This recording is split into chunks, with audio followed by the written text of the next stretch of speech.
lumitaw na. Oo. Ayan. Parang panahi na hindi mo intindihan. No?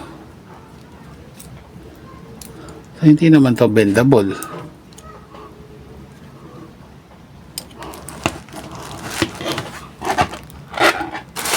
So ito ay parang panahing bigas, pero parang hindi ito yung sa nagkamali yata ako ng bili.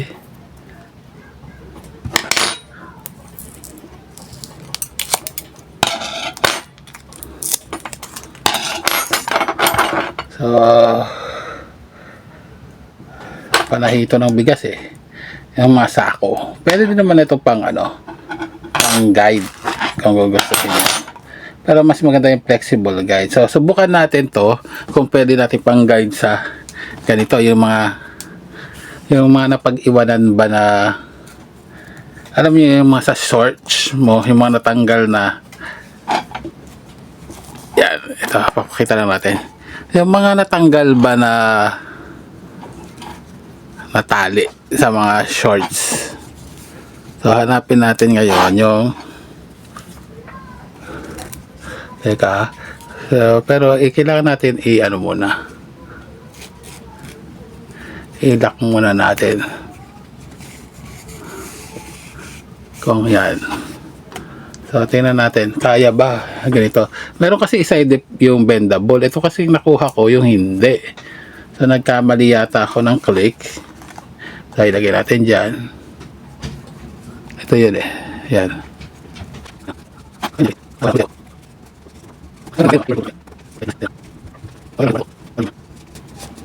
Yan na naman yan Tapos hilahin mo itong part na to. Oops, teka. Masyadong makapal yung patali ko dito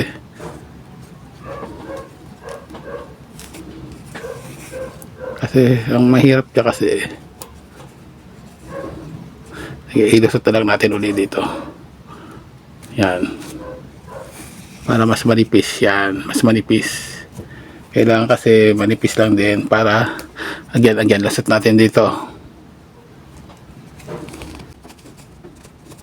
Ano ba ito?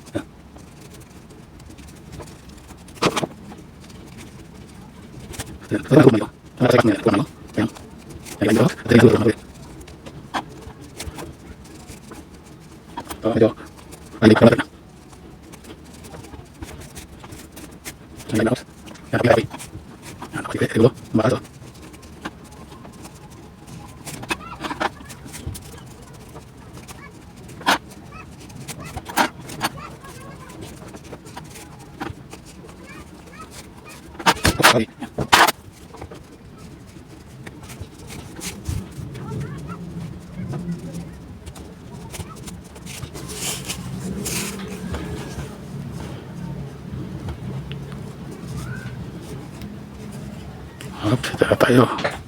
Mag-bimbit na sila dyan. Halfway. Oops, yun na. Lumabas na. Yan.